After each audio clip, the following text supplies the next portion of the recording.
네, 안녕하세요. 가을우지입니다. 지난 2020년 1년 동안 벌크업을 했었습니다.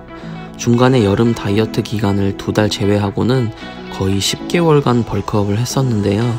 2020년 초반에는 71, 2kg의 체중이었는데 현재는 81kg 정도 나가고 있습니다. 저는 10kg 정도 증량이 되어서 살만 찌는 게 아닐까 하는 걱정도 있었지만 몸이 조금 더 선명해지고 동글동글해진 것 같아서 만족해하고 있습니다. 다이어트를 하면 근육이 더 선명해지고 벌크업을 할 때 더 높은 체중까지 올리도록 도움을 준다고 합니다. 그래서 2021년 다이어트를 한번 시작해 보려고 합니다. 아마 상승 다이어트라는 말을 들어본 적이 있으실 겁니다. 근육량은 늘리고 체지방은 제거하는 다이어트죠. 저는 그 상승 다이어트를 도전해 보려고 합니다. 물론 절대 쉽지 않다는 것을 알고 있지만 상승 다이어트를 한다는 생각으로 임해야 성공적인 다이어트를 할 것 같아 이렇게 목표를 잡았습니다.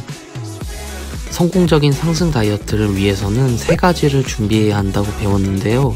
그 3가지를 어떻게 준비하는지 한번 이야기해 보겠습니다. 먼저 첫 번째로 식단입니다. 어떤 식단을 해야 할지 고민을 많이 했습니다. 그리고 고민 결과 저는 기본적인 식단을 지켜보기로 했습니다. 기본적인 식단이지만 가장 지속 가능성이 높은 또 치팅의 유혹을 피할 수 있는 식단으로 구성해 보기로 했습니다. 그 식단은 바로 닭가슴살, 밥, 그리고 반찬입니다. 아마 생각만 하셔도 눈살이 찌푸려지는 분들도 계실 것 같습니다. 아마 가장 잘 알려지고 또 힘든 방법이 가장 효과적인 방법이 아닐까라는 생각이 들어서 이렇게 해보기로 했습니다. 제가 현재 랭킹닷컴 앰버서더를 하고 있는데요.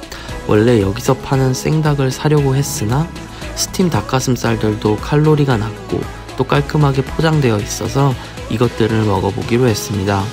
그리고 100g당 980원 밖에 안하고 닭가슴살도 촉촉하고 맛이 좋아서 굳이 생닭을 먹지 않아도 괜찮겠다 생각이 들었습니다. 이 제품은 정말 가성비가 좋아서 한번 꼭 추천을 드리고 싶습니다. 그 다음은 밥입니다. 밥은 현미밥, 잡곡밥 등을 먹으려고 했습니다. 반찬은 깔끔한 콩나물이라든지 시금치, 가지 등 몸에 여러 영양을 채워줄 수 있는 것들 위주로 먹기로 했습니다. 먹는 양도 중요한데요. 앞으로도 계속 소개를 해드리겠지만 처음 1주는 먹는 양을 그대로 먹고 먹는 음식의 종류만 이렇게 깨끗하게 바꿔 먹는 식으로 시작할 생각입니다. 그 다음 주부터는 밥의 양을 1숟갈, 2숟갈씩 점점 줄여가며 칼로리를 제한할 생각입니다. 닭가슴살은 매 끼니마다 150g에서 200g 정도 섭취할 생각입니다.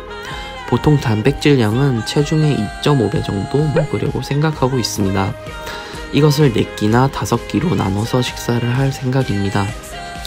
그 다음은 운동입니다. 먹는 것을 아무리 잘 먹어도 운동을 제대로 하지 않으면 효과가 크게 줄어들 것이라 생각합니다. 운동의 강도를 높여볼 생각인데요. 분할은 4분할이나 5분할을 생각 중이고 부위당 메인 고중량 운동 1개, 보조 운동 1~2개 정도 하여 총 2~3가지 운동을 하려고 합니다. 저는 고중량 저반복 프리웨이트 운동법만을 즐겨 했었는데요. 다이어트를 할 때에는 단순 고립 운동도 추가할 생각입니다. 특히 레그 익스텐션이나 사이드 레터럴 레이즈 등 특정 부위를 고립하는 운동들을 최소한의 세트로 최대한 실패 지점, 강제 반복까지 동원하는 방법으로 운동을 도전해 보려고 합니다. 고중량 운동들은 6세트에서 8세트까지 진행하고 고립 운동들은 최대 3세트 정도만 진행하여 훈련 중량을 최대한 유지하는 방향으로 진행할 생각입니다. 운동은 1시간 내로 최대한 빨리 끝내려는 방향으로 가보겠습니다. 제가 말은 했지만 사실 정말 의지가 강하지 않으면 쉽지 않은 방법인데요.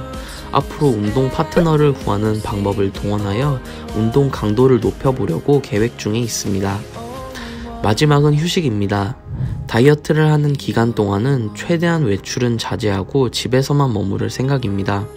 어디를 가더라도 과격한 활동은 자제하고 최대한 휴식을 취하는 방향으로 하여 근육 회복을 이끌어내려고 합니다. 특히 근육 마사지를 신경 써보려고 하는데요. 아침 운동 전에 폼롤러와 스트레칭을 해주고 자기 전에도 폼롤러와 스트레칭을 해주어 뭉친 근육들이 빨리 회복되게끔 해보려고 합니다. 수면 시간도 7시간 정도 푹 자는 방법으로 하여 깨어있는 시간에 계획을 잘 세워서 수면 시간을 이렇게 확보해 보려고 합니다. 많이 부족하지만 또 새로운 도전을 하는 것 같아 설레기도 합니다. 잘 해보고 싶다는 생각이 많이 드는데요. 또 항상 생각하는 것이 부상을 조심해야 한다는 것입니다. 언제 어디서 부상을 당할지 모른다는 생각으로 안전하게 다이어트를 도전해 보겠습니다. 앞으로 다이어트 관련 식단이라든지 운동 영상을 꾸준히 업로드해 보겠습니다. 부족한 영상이었습니다. 운동하시는 데 있어서 조금이나마 도움이 되었으면 좋겠습니다. 감사합니다.